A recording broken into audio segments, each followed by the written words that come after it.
जहां पूरा विश्व ट्रेड वॉर में जल रहा है, अमेरिका की टैरिफ नीति पूरे विश्व की अर्थव्यवस्था को अपने कंट्रोल में लेना चाहती है। वहीं भारत की अर्थव्यवस्था के लिए एक खुशखबरी सामने आ रही है। 27 जनवरी 2026 भारत के लिए एक बहुत बड़ा दिन साबित होने जा रहा है, क्योंकि भारत करने जा रहा है FTA, फ्री ट्रेड एग्रीमेंट। इसके तहत भारत की अर्थव्यवस्था को सीधा लाभ होगा। तो क्या है FTA, किसके साथ होने जा रहा है, कैसे भारत की अर्थव्यवस्था को लाभ मिलेगा, क्या इसका पूरे विश्व पर प्रभाव पड़ेगा, वो सब हम देखेंगे।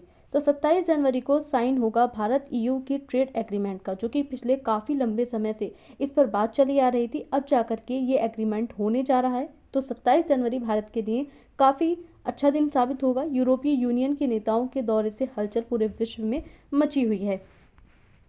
EU इंडिया FTA मुक्त व्यापार समझौता क्या होता है? FTA क्या होता है? मुक्त व्यापार समझौता कैसे इससे लाभ होता है? दोनों पक्षों को होता है या एक को होता है?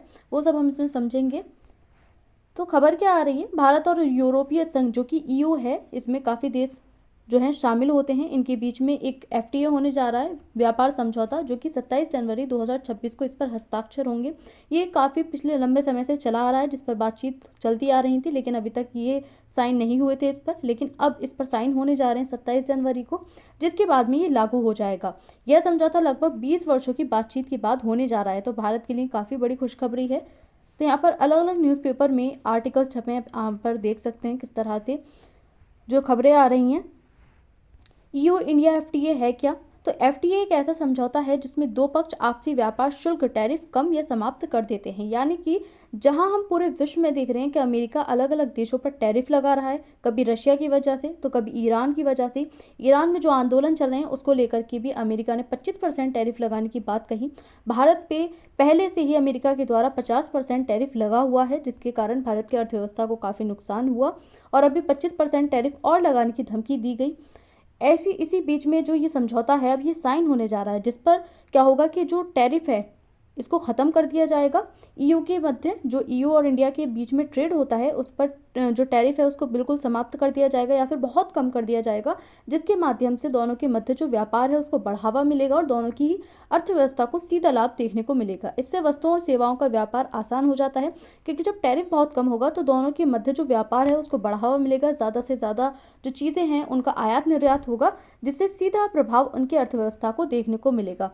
तो यह प्रधानमंत्री नरेंद्र मोदी और उर्सुला वॉन डेर लेयन, इनकी मुलाकात हुई। EU है क्या, जिसके मध्य इंडिया और EU के मध्य समझौता हुआ है?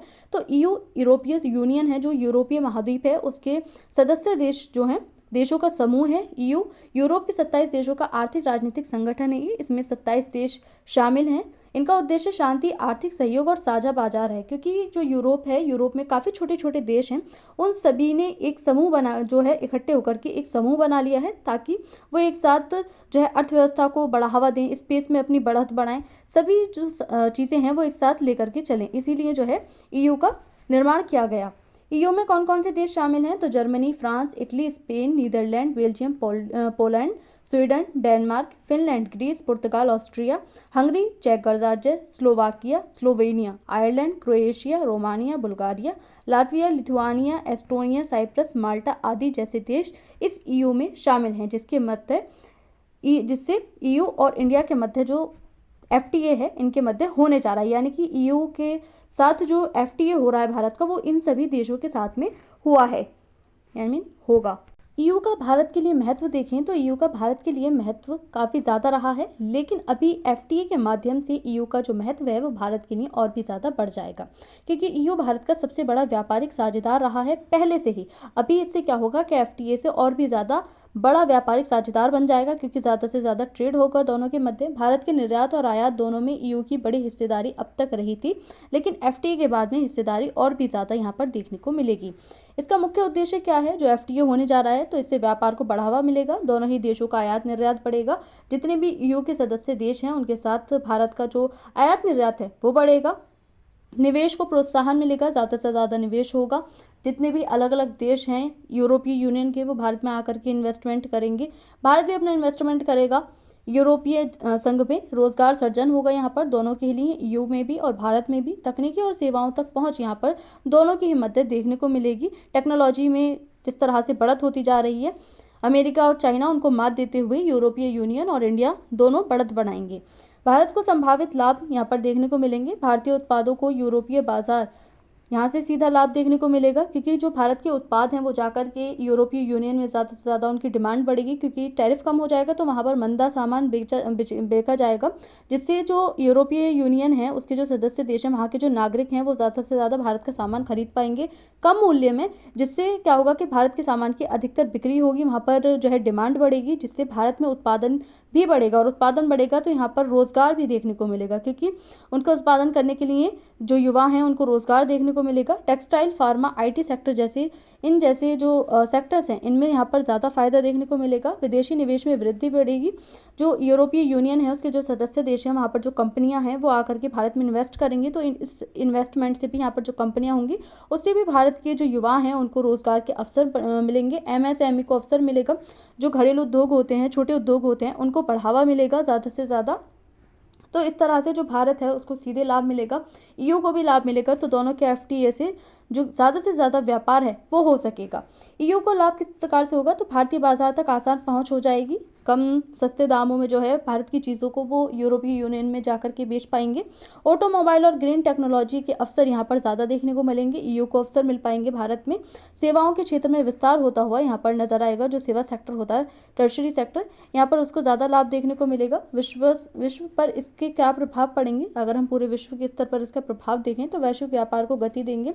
जहाँ वैश्विक व्यापार थम सा गया है जो अमेरिका की नीति है, ट्रंप की नीति, उसकी वजह से उधर जो चाइना है अपनी बढ़त बनाता जा रहा है, तो कहीं ना कहीं हम देखें तो मोनोपोली कहीं ना कहीं अमेरिका की और चाइना की देखने को मिलती है। इससे क्या होगा कि अलग अलग जो देश हैं वो विश्व स्तर पर अब उभरते हुए दिखाई देंगे। भारत दिखाई देगा, यूरोपीय यूनियन के जो सदस्य देश हैं वो उभरते हुए नजर आएंगे। वैश्विक व्यापार को ज़्यादा से ज़्यादा बढ़ावा मिलेगा। सप्लाई चेन मजबूत होगी। अन्य देशों के साथ जो है ट्रेड यहाँ पर बढ़ सकता है। इस एफटीओ को देख करके और भी जो देश हैं वो भारत के साथ या यूरोपीय यूनियन के साथ में एफटीए करें। नियम आधारित अंतर्राष्ट्रीय व्यापार को समर्थन यहाँ पर देखने को मिलेगा। चीन पर अप्रत्यक्ष दबाव बनेगा। अमेरिका की नीतियों पर दबाव बनेगा। अमेरिका जो अपनी मोनोपोली स्थापित करना चाहता है उस पर दबाव बनेगा। चीन जो अपनी अर्थव्यवस्था को बढ़ाने के लिए कुछ भी करता है, किसी पर भी दबाव बनाता है, उसका जो दबाव है उसको कम करने में यहाँ पर सहायता इससे मिलेगी। लेकिन इसके साथ ही चुनौतियाँ भी हैं। कृषि क्षेत्र पर यहाँ पर दबाव पड़ेगा। पहले ही भारत के जो किसान हैं उन पर कहीं ना कहीं उनकी हालत ख़राब है। ऐसे में क्या होगा, अगर कृषि से का जो सामान होता है जैसे गेहूं, धान वगैरह, वो अगर सस्ते में जाते हैं यूरोपीय यूनियन में, तो जो किसान हैं उन पर ज़्यादा दबाव देखने को मिलेगा। कृषि क्षेत्र पर नकारात्मक प्रभाव देखने को मिलेंगे। डेटा संरक्षण और श्रम कानून पर यहाँ प्रभाव देखने को मिलेंगे। जो छोटे उद्योग होते हैं उनके लिए ज़्यादा कॉम्पिटिशन बढ़ जाएगा, प्रतिस्पर्धा ज़्यादा आ जाएगी, क्योंकि यूरोपीय यूनियन की जो कंपनियां हैं उनके साथ में भारत के जो घरेलू उद्योग हैं, छोटे उद्योग हैं, उनके साथ में कंपटीशन होगा। तो यहाँ पर साथ में चुनौतियाँ भी यहाँ पर देखने को मिलेंगी। भारत ईयू संबंधों पर प्रभाव अगर हम देखें तो एफटीए से रणनीतिक साझेदारी और भी ज़्यादा मजबूत हो जाएगी। भारत की ईयू के साथ काफ़ी अच्छे संबंध रहे हैं हमेशा से, लेकिन इसके माध्यम से भारत और ईयू के संबंध और भी ज़्यादा मजबूत हो जाएंगे, क्योंकि ट्रेड बढ़ जाएगा, व्यापार बढ़ेगा। तो अन्य जितने भी देश हैं ईयू के, उनके साथ में भारत के संबंध काफ़ी अच्छे हो जाएंगे। आर्थिक और कूटनीतिक संबंध काफ़ी ज़्यादा बेहतर होते हुए यहाँ पर दोनों के मध्य नजर आएंगे। तो ईयू इंडिया एफटीए भारत के लिए काफ़ी बड़ी जो है अवसर यहाँ पर देखने को मिल रहा है। आर्थिक लाभ मिलेगा। वैश्विक भूमिका में जो है इसमें बढ़त लाने का मौका मिलेगा भारत को। भारत अगर ईयू के साथ में एफटीए जो है इसको साइन करता है तो हो सकता है अन्य देशों के साथ में भी भारत एफटीए करे। इसके माध्यम से यूरोपीय जो देश हैं उनके साथ जो संबंध है भारत के वो काफ़ी अच्छे हो पाएंगे। लेकिन इसमें चुनौतियाँ भी हैं। अगर हम दीर्घकालिक देखें तो दीर्घकालिक ज़्यादा फायदे ही दिखाई दे रहे हैं, क्योंकि जो भारत की अर्थव्यवस्था है वो अमेरिका की जो टैरिफ नीति है उसके बाद में काफ़ी ज़्यादा नीचे गिरती हुई नजर आई है। लेकिन एफटीए के बाद में जो यूरोपीय यूनियन है उसके साथ अगर व्यापार होता है तो भारत की अर्थव्यवस्था को सीधे लाभ यहाँ पर देखने को मिलेंगे। तो आज की इस वीडियो में इतना ही। Thank you.